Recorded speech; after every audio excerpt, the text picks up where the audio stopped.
Hey, it's Greg from Cutting Edge Stencils, and today we're going to transform this cement patio with our diamant tile stencil. I'm going to go over it step by step, so stick with me so you can do your own project. We're going to begin right now.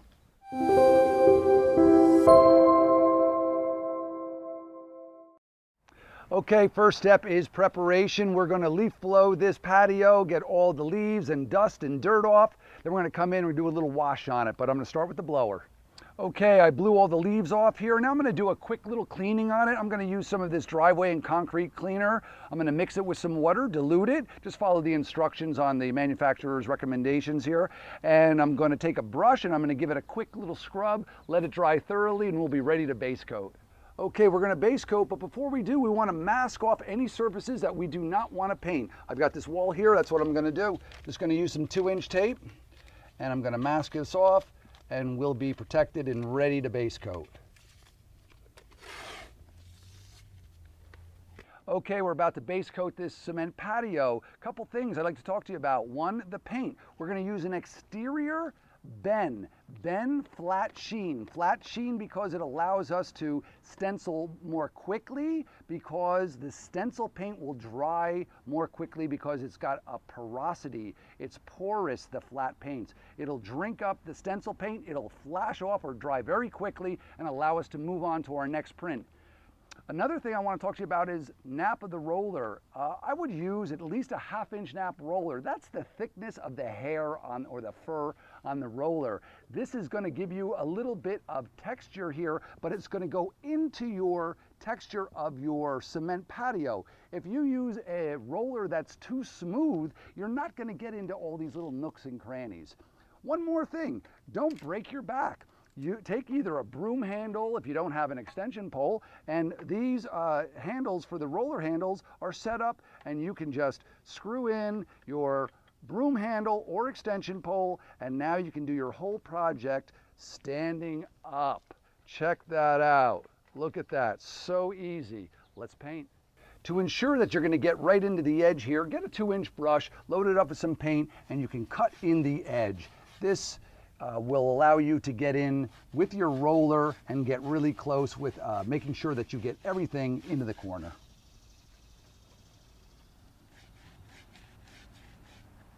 Working our way out, because you'd hate to paint yourself into the corner.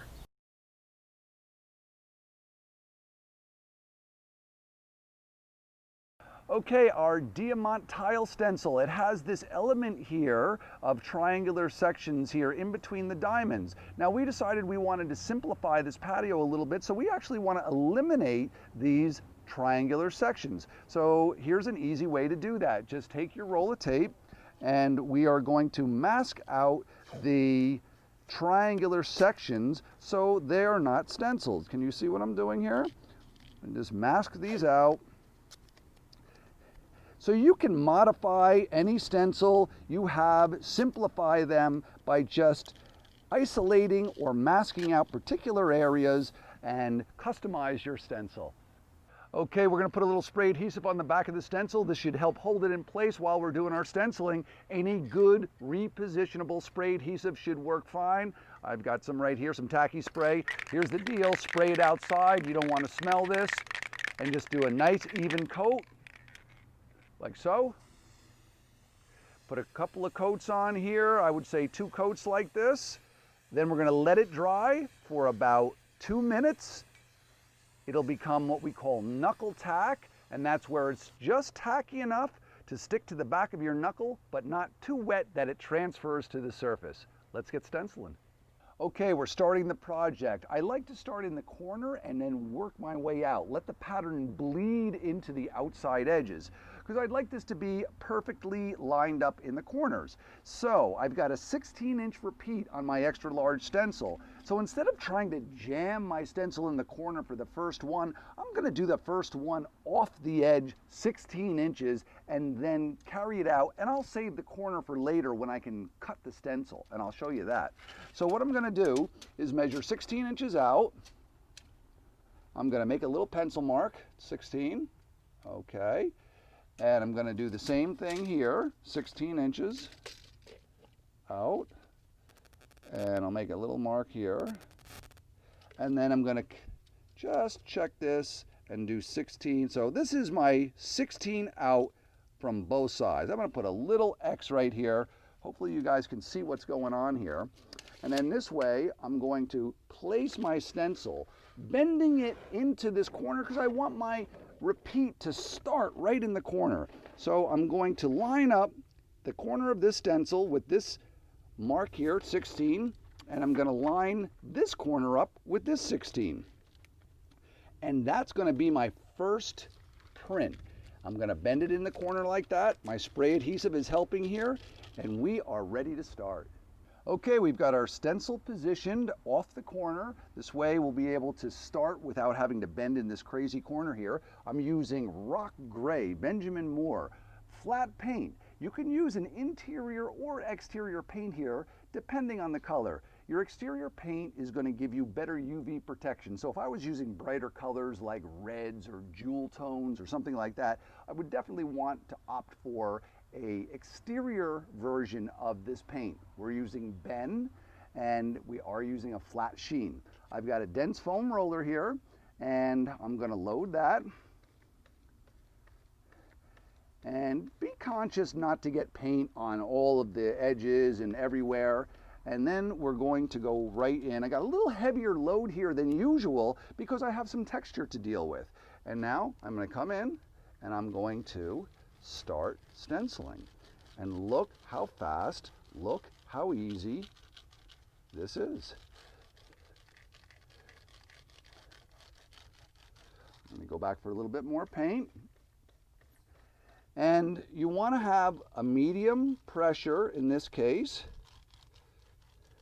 And these little sections here, can you see these little sections? This is for alignment. You want to do those, and you're going to align your stencil with that as we move on.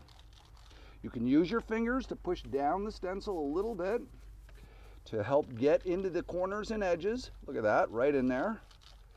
And if you want to get all these little low spots here, all the nooks and crannies here, you can use a stencil brush. I would recommend something like an 1.5 inch stencil brush. I'm going to load the brush like this, and you would use a vertical pouncing technique. And this way you can quickly come in and get all of your little nooks and crannies with your 1.5 inch brush. Look at that, super easy, done. And now we're going to pull the stencil and see what we've got here. Okay, ready? Let's see what we've got.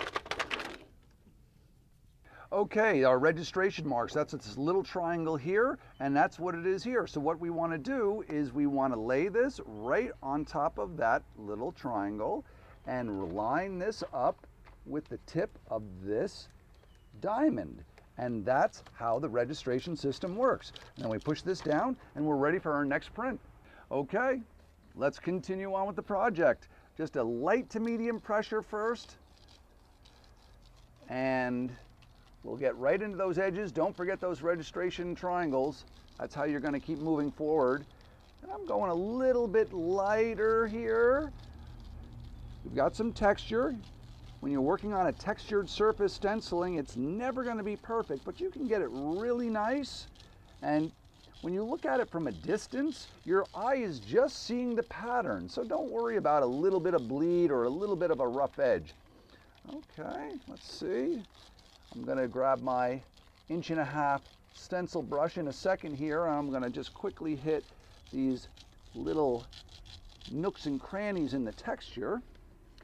So I'm going to do that. I'm going to load a little bit up on my brush, and I'm just going to pounce straight up and down, knock some of those white areas back. It's that easy. This is super simple. Anybody can do it. Just use a couple of these basic techniques and you'll get a great result. All right. See that? Got most of my white knocked back here. And then I'll pull this stencil off and we'll just keep moving forward with the project. let's do that. Let's pull this off. Okay, let's see what we got here. Yeah, looking great. Let's keep moving on. Okay, we got a downspout here. Don't worry about that. Just work around whatever is in your way. We're going to slide it right underneath the downspout like this. We're still able to use our registration marks. Look at that, lining right up. And we're ready to move on. So check it out, we're moving right along. I've been working on this for maybe 2 hours and I've got half of this done. This is such an easy project, anyone can do it.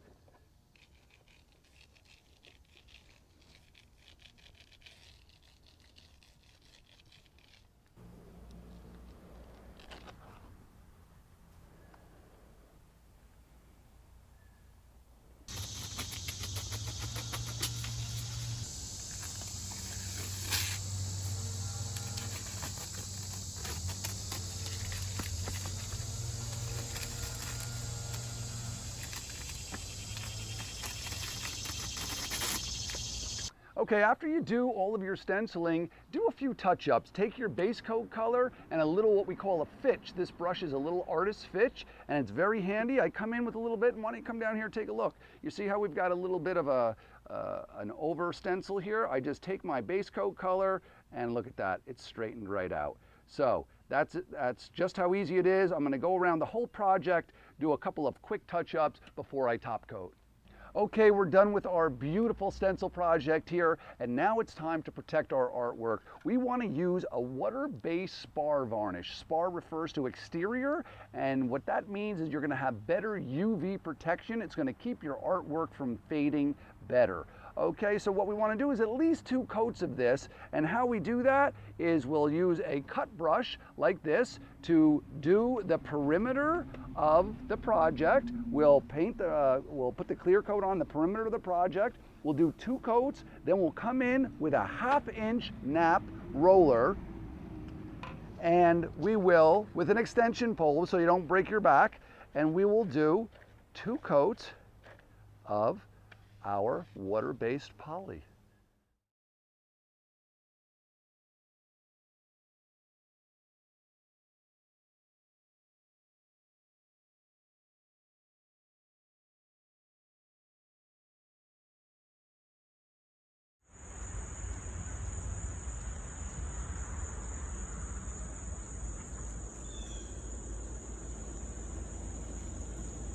So thanks for tuning in to this episode of Home Talk. I hope you enjoyed it, and I look forward to seeing you next time. Cheers.